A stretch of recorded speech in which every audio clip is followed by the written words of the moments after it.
Medical বোর্ডের সিদ্ধান্ত নির্ভর করছে খালেদা জিয়ার বিদেশ যাত্রা। বিএনপি সবসময় পলিটিক্স অব কমিটমেন্টে বিশ্বাসী বলছেন রিজভী। নবীনগরে হিন্দু ধর্মাবলম্বীদের সাথে জামায়াত প্রার্থীর মতবিনিময়। এদিকে ময়মনসিংহে ডিজির সাথে তর্কে জড়ানোর ভিডিও ভাইরাল, চিকিৎসককে বহিষ্কারের নির্দেশ। সর্বশেষ জানাবো ৮ দিন পর জীবননগরে বিএসএফের গুলিতে নিহত যুবকের লাশ ফেরত। শুনছিলেন সংবাদ শিরোনাম। পুরো খবর জানতে ভিডিওটি শেষ পর্যন্ত দেখুন। সর্বশেষ খবর পেতে চ্যানেলটি সাবস্ক্রাইব করুন। এবারে জানিয়ে দেব বিস্তারিত। মেডিকেল বোর্ডের সিদ্ধান্তেই নির্ভর করছে খালেদা জিয়ার বিদেশ যাত্রা। বিএনপি চেয়ারপারসন ও সাবেক প্রধানমন্ত্রী বেগম খালেদা জিয়ার বিদেশে উন্নত চিকিৎসার সম্ভাবনা এখন পুরোপুরি নির্ভর করছে চিকিৎসায় নিয়োজিত মেডিকেল বোর্ডের চূড়ান্ত মতের উপর। শনিবার বিকেলে রাজধানীর এভারকেয়ার হাসপাতালের সামনে সাংবাদিকদের সাথে আলাপকালে বিএনপি চেয়ারপারসন বেগম খালেদা জিয়ার ব্যক্তিগত চিকিৎসক এবং দলের স্থায়ী কমিটির সদস্য ডাক্তার এজেড জাহিদ হোসেন এই তথ্য জানান। তিনি বলেন, medical board safe to fly certify করলেই তাকে দ্রুততম সময়ে লন্ডনে নেওয়া হবে।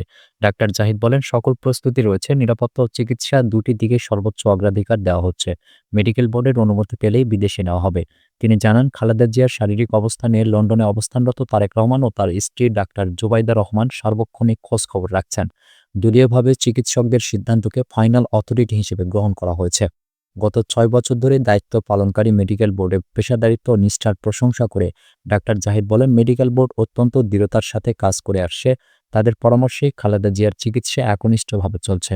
এ সময় সোশ্যাল মিডিয়ায় খালেদা জিয়ার শারীরিক অবস্থা নিয়ে ছড়িয়ে পড়া নানা গুজবের বিষয়ে উদ্বেগ প্রকাশ করে তিনি বলেন, সময়ের অভাবে সবকিছু দেখতে পারি না, কিন্তু অনুরোধ, কেউ গুজব ছড়াবেন না, বিভ্রান্ত হবেন না, অন্য কেউ বিভ্রান্ত করবেন না। দোয়া করবেন আল্লাহ যেন তাকে দ্রুত সুস্থতা দান করেন।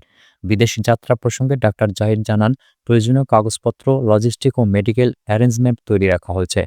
কাতার সরকার ও অন্তর্বর্তীকালীন সরকারও সর্বাত্মক সহযোগিতা করছে বলে তিনি উল্লেখ করেন। মেডিকেল বোর্ডের আশাবাদের কথাও জানান তিনি।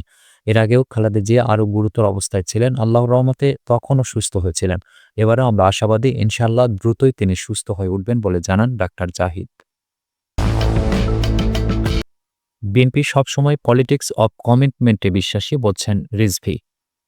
বিএনপির সিনিয়র যুগ্ম মহাসচিব অ্যাডভোকেট রুহুল কবির রিজভী বলেছেন, বিএনপি সবসময় পলিটিক্স অব কমিটমেন্টে বিশ্বাসী।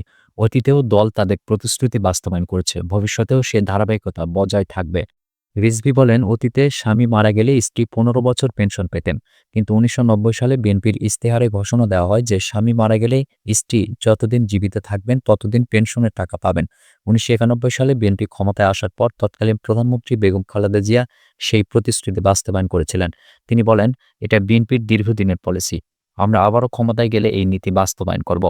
বিএনপির সিনিয়র এই নেতা বলেন, ভারপ্রাপ্ত চেয়ারম্যান তারেক রহমান যেসব প্রতিশ্রুতি দিয়েছেন প্রত্যেকটি বাস্তবায়িত হবে। আধুনিক প্রযুক্তির উন্নয়ন কাজে লাগিয়ে তিনি প্রতিটি অঙ্গীকার বাস্তবের রূপ দেবেন। তার প্রতিশ্রুতিতে চুল পরিমাণ বিচ্যুতি হবে না। সাংবাদিকদের প্রশ্নের জবাবে তিনি বলেন, যদি নির্বাচন করতে চাই তাহলে দলের প্রস্তুতি ও সভা সমাবেশ করতে দিতে হবে, না হলে নির্বাচন আকাশের তারা হয়ে থাকবে। রিজভী বলেন, দলের ভারপ্রাপ্ত চেয়ারম্যান তারেক রহমান দূর থেকে প্রযুক্তির মাধ্যমে তৃণমূলে সবার সাথে যোগাযোগ রাখছেন। তিনি দেশ ও দেশের জনগণকে ভালোবাসেন বলেই যথাসময়ে দেশে ফিরে নেতৃত্ব দেবেন। রিজভীর ভাষায়, তিনি যখন মনে করবেন তখনই দেশে আসবেন, এতে কোনো বাধা হবে না। এ সময় আরও উপস্থিত ছিলেন বিএনপির যুগ্ম মহাসচিব হাবিবুন নবী খান সোহেল। নবীনগরে হিন্দু ধর্মাবলম্বীদের সাথে জামায়াত প্রার্থীর মতবিনিময়। ব্রাহ্মণবাড়িয়া ৫ আসনের জামায়াতে ইসলামী মনোনীত সংসদ সদস্য প্রার্থী আইনজীবী আব্দুল বাতেন বলেছেন, জামায়াতে ইসলামী ক্ষমতায় গেলে সকল ধর্মের লোকজন বাংলাদেশে নিরাপদভাবে বসবাস করতে পারবে। সন্ত্রাস মাথাচাড়া দেওয়ার কোনো সুযোগ নেই। আমাদের দায়িত্ব সকল ধর্মের লোকজন নিয়ে সুন্দর একটি বাংলাদেশ গড়ে তোলা। তিনি শনিবার সকালে নবীনগর উপজেলা সদরের শ্রী শ্রী কালী মন্দিরে হিন্দু ধর্মাবলম্বীদের সাথে মতবিনিময়কালে প্রধান অতিথির বক্তব্যকালে এসব কথা বলেন। কালী মন্দিরের সভাপতি সীতানাথ সূত্রধরের সভাপতিত্বে মতবিনিময় সভায় বক্তব্য রাখেন উপজেলা পূজা উদযাপন পরিষদের সাধারণ সম্পাদক সাংবাদিক সঞ্জয় সাহা, উপজেলা জামায়াতের আমির মোখলেসুর রহমান, পৌর জামায়াতের সেক্রেটারি সাইফুর রহমান বাশার, আইনজীবী মকবুল হোসেন, কালী মন্দিরের সাধারণ সম্পাদক রতন চন্দ্র, লোকনাথ মন্দিরের সভাপতি গুরুপদ দাস, নরেশ রায়, কালীপদ সূত্রধর, শ্যামল বর্মন, পরিমল বর্মন, বিশ্বজিৎ চৌধুরী প্রমুখ। মতবিনিময়কালে তিনি আরও বলেন, সাম্প্রদায়িক সম্প্রীতির মধ্য দিয়ে জামায়াতে ইসলামী একটি সোনার বাংলা উপহার দিতে চায়। সোনার বাংলা গড়তে হলে জামায়াতে ইসলামীর কোনো বিকল্প নেই। ময়মনসিংহে ডিজির সাথে তর্কে জড়ানোর ভিডিও ভাইরাল, চিকিৎসককে বহিষ্কারের নির্দেশ। ময়মনসিংহ মেডিকেল কলেজ হাসপাতালে স্বাস্থ্যসেবার মান ও ব্যবস্থাপনা পর্যালোচনার সময় স্বাস্থ্য অধিদপ্তরের মহাপরিচালক অধ্যাপক ডাক্তার মোহাম্মদ আবু জাফরের সাথে হাসপাতালের ক্যাজুয়ালিটির ইনচার্জ ডাক্তার ধনদেব বর্মনের বাক বিতণ্ডার ঘটনা ঘটেছে। এ ঘটনার একটি ভিডিও সামাজিক যোগাযোগ মাধ্যমে ছড়িয়ে পড়লে সমালোচনার সৃষ্টি হয়। পরে চিকিৎসক ধনদেব বর্মনকে বহিষ্কারের নির্দেশ দেন ডিজি। শনিবার সকালে শিশুদের মূত্রাশয় ও প্রজননতন্ত্র সম্পর্কিত রোগের চলমান চিকিৎসার সাম্প্রতিক অগ্রগতি ও চ্যালেঞ্জ নিয়ে একটি সেমিনারে যোগ দিতে ময়মনসিংহ মেডিকেল কলেজ হাসপাতালের প্রধান অতিথি হিসেবে আসেন অধ্যাপক ডাক্তার মোহাম্মদ আবু জাফর। সেমিনারে অংশগ্রহণের আগে ডিজি আবু জাফর হাসপাতাল পরিদর্শনে গিয়ে সেবার মান, জরুরি বিভাগ পরিচালনা, রোগী ব্যবস্থাপনা ও স্টাফদের উপস্থিতি নিয়ে প্রশ্ন তোলেন। এ সময় ক্যাজুয়ালিটির ইনচার্জ ডাক্তার ধনদেব বর্মন তার বিভাগের সীমাবদ্ধতা, জনবল সংকট ও দায়িত্ব পালনের চাপ নিয়ে ক্ষোভ প্রকাশ করেন, জানিয়ে ডিজি ও তার মধ্যে উত্তপ্ত বাক্য বিনিময় হয়। পরে ডাক্তার ধনদেব বর্মনকে বহিষ্কারের নির্দেশ দেন ডিজি আবু জাফর।